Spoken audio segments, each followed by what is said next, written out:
Day 3 Warichora to Shillong. Day 3 Warichora শিলংয়ে আমরা প্রথমে আপনাদের দেখেছি আমরা ফিশ সেঞ্চুরিতে গেছিলাম। অনেক রাত হয়ে গেছিল আমাদের এইখানে স্টে করতে। ওখান থেকে ওয়ারিচোরা থেকে আরো 2 কিলোমিটার দূরে আমরা এসেছিলাম। তো এই সেই জায়গাটি যেখানে আমরা এই হোমস্টেতে ছিলাম। দেখুন হোমস্টেটা খুবই সুন্দর, খুবই পরিষ্কার, খুবই নির্জন একটা জায়গায়। রাতে ভিডিও করা যায়নি কারণ এখানে আপনারা আগেও বলেছি যে রাতে এখানে ভিডিও করা যায় না। এটা ছিল একটা খ্রিস্টান হোমস্টে। তো এটা খাওয়ার জায়গা, এইগুলো হচ্ছে রুম। এখানে অন্যজনেরা থাকেন, যিনি মালিক ওনার। এটা হচ্ছে এই একটা রুম, এই রুমগুলো আমরা ছিলাম। এটা একটা রুম, পাশে ওই যে দেখছেন ওই একটা রুম। এটা হচ্ছে আমাদের হোমস্টে।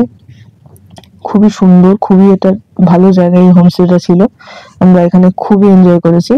একটা দিনের জন্য ছিলাম, পরের দিন সকালবেলায় আমরা আবার শিলংয়ের জন্য রওনা হওয়ার জন্য রেডি হয়ে গেছি আমরা তাড়াতাড়ি। এই আমরা বেরিয়ে পড়েছি শিলংয়ের দিকে। শিলং যেতে যেতে সিন দেখতে দেখতে দারুণ অনুভব করেছি সবকিছু, আপনারা দেখে নিন।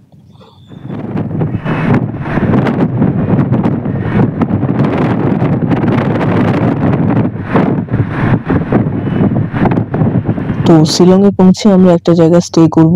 সেই হোটেলটার নাম হচ্ছে দ্য ল্যাটেই ভিলা। সেখানে আমাদের খুবই ভালো পরিবেশ, দেখতে পাচ্ছেন আমাদের রুমের সামনে থেকে ব্যালকনি থেকে এত সুন্দর একটা ভিউ দেখা যাচ্ছিল। কমপ্লিমেন্টারি ব্রেকফাস্ট ছিল ইনক্লুডেড। তো খুবই একটা সুন্দর জায়গা, বাট বিশাল ঠান্ডা। সেখানে আমাদের ব্রেকফাস্ট দেওয়া হয়েছে পোলাওটা খুবই ভালো ছিল, বাট বেশি খাওয়া যায়নি কারণ প্রচুর ঘি দিয়ে বানানো হয়েছে। সাথে 1 কাপ চা অনুভব করতে করতে আমরা খেলাম, দেন বেরিয়ে গেলাম আমরা প্রথম দিনে শিলংয়ের ট্যুর। আপনারা দেখে নিন, সাইট সিন খুবই সুন্দর। তার সাথে সাথে আমরা অনেক পিক পয়েন্ট দেখতে পেয়েছি। এবার আমরা চলেছি একটা জায়গা ভিজিট করতে, যেটা আপনারা সবার খুব জনপ্রিয় জায়গা, রামকৃষ্ণ মিশন।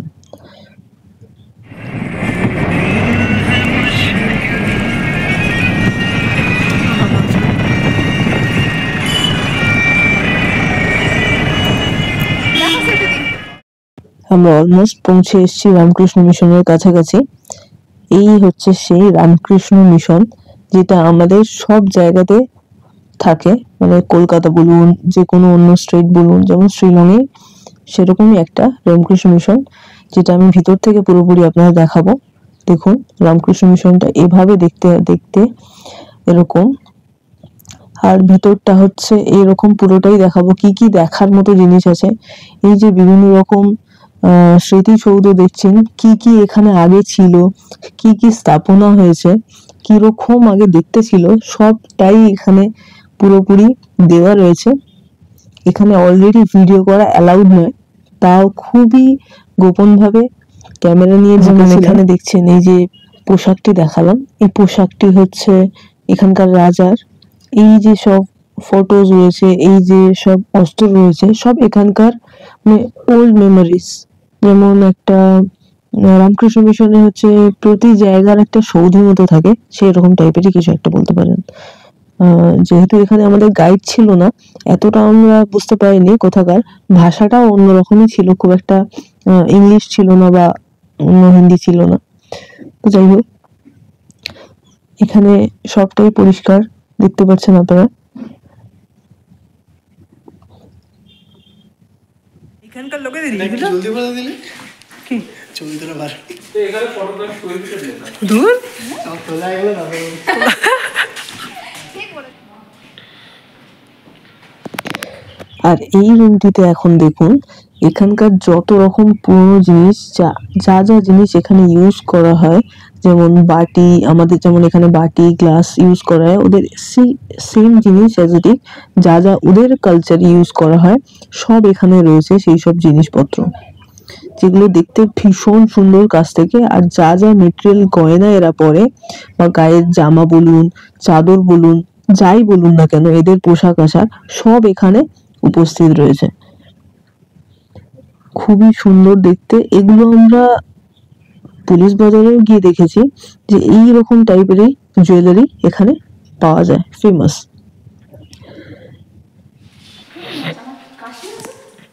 তবে এখানে যা যা কালচার দেখা যাচ্ছে সেই অনুযায়ী শিলংয়ে এখন ওরকম কালচার খুবই কম বললেই চলে, না ধরেই চলুন। খুব গ্রামে না গেলে আপনারা এই কালচার দেখতে পাবেন না বা বুঝতেও পারবেন না এইগুলো এখানে আগে ছিল। আর এই যে এইখানটা দেখতে পাচ্ছেন, এখানে বিভিন্ন রকমের পাথর উপস্থিত রয়েছে। তার মধ্যে আমি একটা চোখে দেখতে পেয়েছি যে পাইরাইটস, যেটা আমাদের কাছে খুবই জনপ্রিয়, সেটাও এখানেই পাওয়া গিয়েছিল। আস্তে আস্তে আমরা সিঁড়ি থেকে নিচের দিকে নেমে গেলাম, গিয়ে এবারে বাকি ভিউটা দেখবো আমরা, যে রামকৃষ্ণ মিশনের বাকি ভিউটা কেমন। আর যেই সময় আমরা এসেছিলাম আপনাদের বলে রাখি, এটা একটা স্কুল টাইমে আমরা এসেছিলাম ভিজিট করতে, but not a single sound এখানে ছিল না। মনে হচ্ছিল যেন একটা আলপিনও যদি পড়ে সেইটারও শব্দ আমরা শুনতে পাবো বহু দূর থেকে।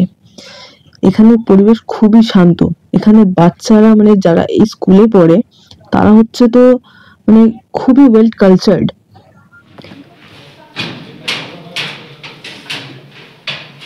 এ হাই তো কর একবার ক্যামেরাতে, তোরা পিছনে ঘর, হাই করো ক্যামেরায়। এটা কার ছবি? রামকৃষ্ণ।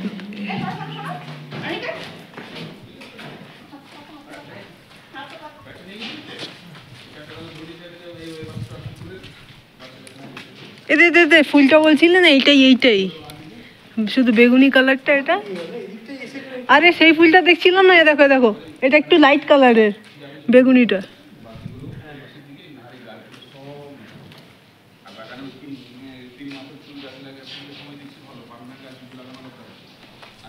ও আরেকজন আসছে, আরেকটা মেম্বার আসছে, দেখো এই যে।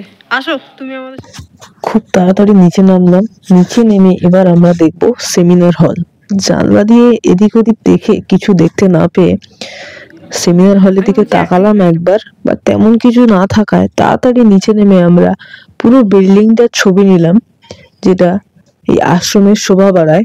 এবং এইখানে দেখতে পাচ্ছেন আমরা যে পুরো পিকটা এখান থেকে দেখা যাচ্ছে শিলংয়ের, যে এখানে খুবই সুন্দর, সেটা আমরা দেখলাম, বিভিন্ন ফটো তুললাম। খুব ভালো লাগলো এখানটা এসে, পুরো জায়গাটার মধ্যে এই জায়গাটাও খুবই সুন্দর। তারপর আমরা গাড়ি করে আবার বেরিয়ে পড়লাম শিলংয়ে একটি ওয়াটারফলস দেখার জন্য।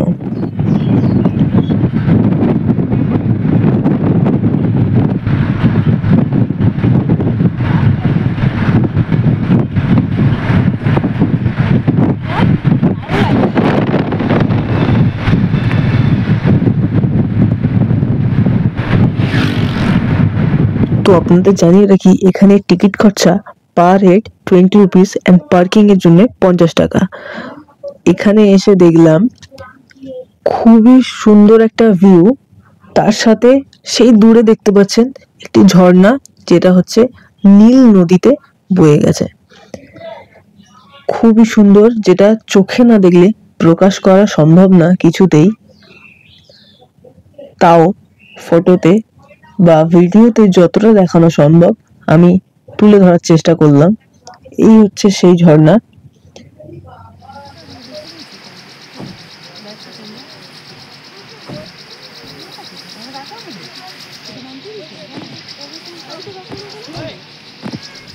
ওটা নিয়েছো তো ভিডিওটা? ফোনটা মানে একটু এ লাগছে। আরে এর থেকে ডেঞ্জার জায়গা থেকে আমরা ঘুরে আসলাম। আমি বলছি ফোনটার জন্য, আমি আমার কথা হাতে চেপে রাখো। আর সাথে এই যে পাথরটি দেখছেন, এটাকে এখানকার ন্যাচারাল শিবলিঙ্গ বলা হয়। এই দেখছেন যে ঝর্ণাটা, এখান থেকে ঝর্ণার জল এই শিবলিঙ্গের মাথায় প্রতিনিয়ত ছিটিয়ে পড়তে থাকে। আর এবার আমরা চলে এসেছি একটা কেভ, যেটা হচ্ছে আমাদের আজকের মূল আকর্ষণ। তো চলুন দেখে নিই এই কেভের ভিতর ট্রেকিং করে আমাদের কেমন অনুভূতি হলো এবং কি কি আমরা ফেস করলাম।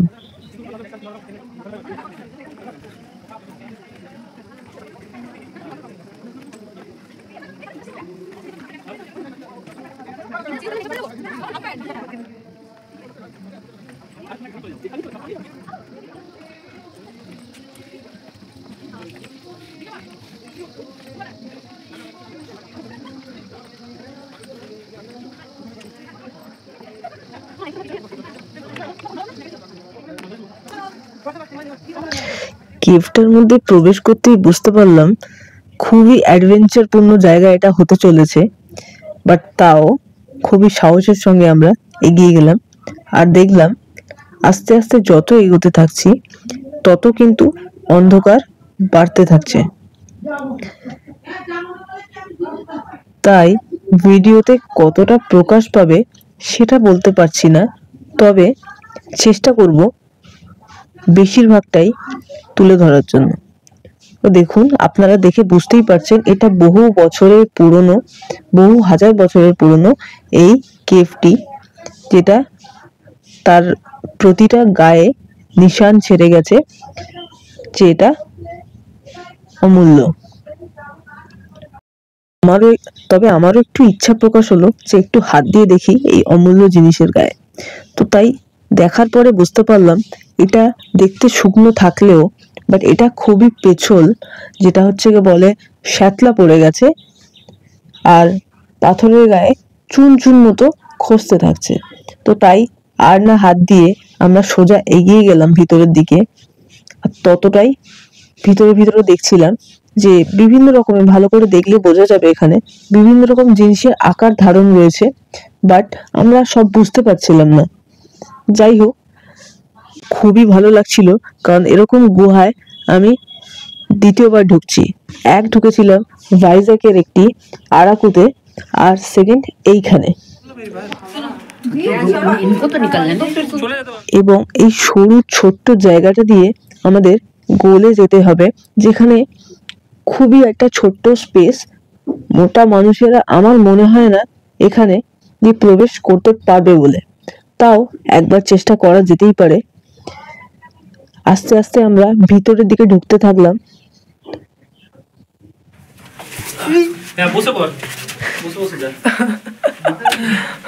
পুরো কত ছোট ছোট জায়গা, এবং বিভিন্ন রকম অনুভব করতে করতে আমরা সামনের দিকে এগিয়ে চললাম। কখন আমরা আলোর দিশা পাবো, যেখানে হচ্ছে গিয়ে আমরা বেরোবো।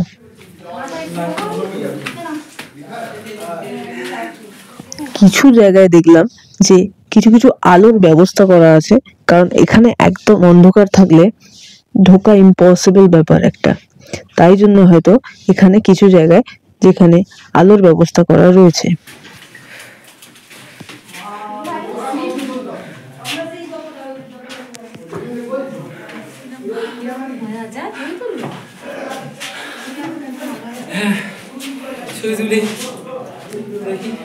এবং একটা জায়গায় হাত দিয়ে দেখলাম জল বেরোচ্ছে, বাট জলটা খুবই ঠান্ডা এবং খুবই পরিষ্কার জল।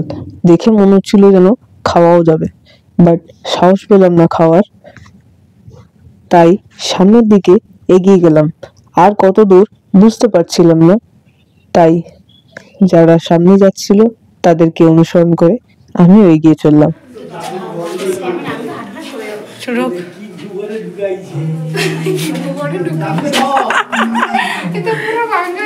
দাদু বলছে কি গোবরে ঢুকাইছে, দাদু কি বলছে কি গোবরে ঢুকাইছে। ফাইন,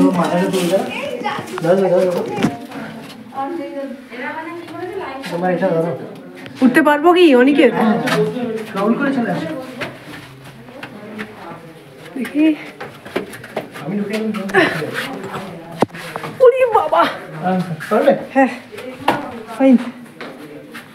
মানে একটু নিচু তো, হাতে ক্যামেরা থাকলে একটু অসুবিধা হয়।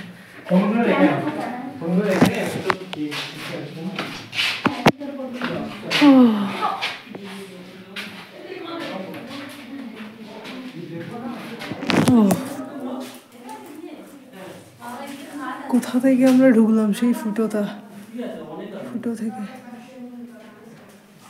সাবধানে ওখানটা আসবে।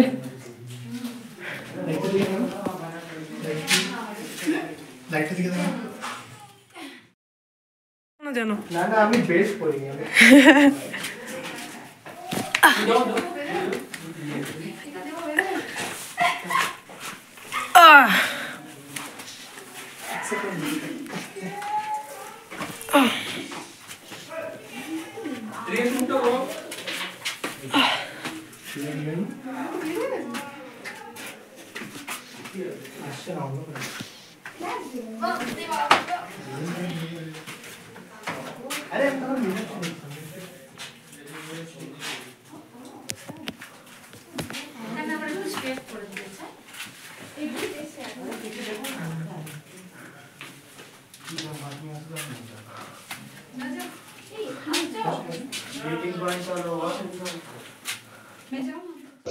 অনেকটা চলে যাওয়ার পর দেখতে পেলাম বাইরের আলো। তো প্রথমে ভাবলাম এটা দিয়ে হয়তো বেরোবার রাস্তা, বাট কোথা দিয়ে বেরোবো ভেবে পাচ্ছিলাম না। বাট তারপরে দেখলাম যে সামনে আরেকটি রাস্তা রয়েছে যেখান দিয়ে আমরা বেরোতে পারি। তাই দেরি না করে তাড়াতাড়ি এখান থেকে আমরা বেরোবার রাস্তাটাই ধরলাম।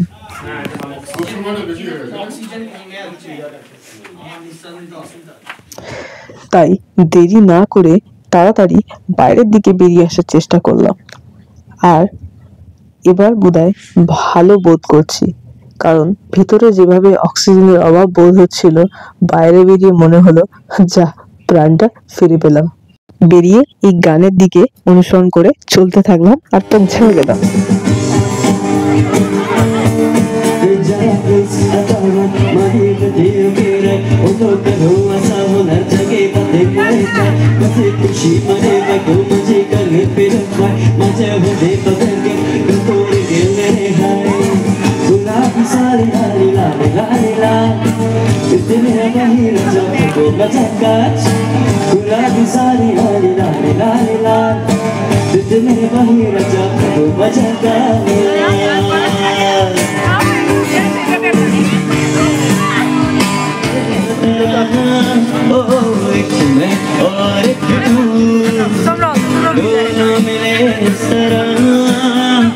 और जो तन मन में हो रहा है ये तो होना ही था।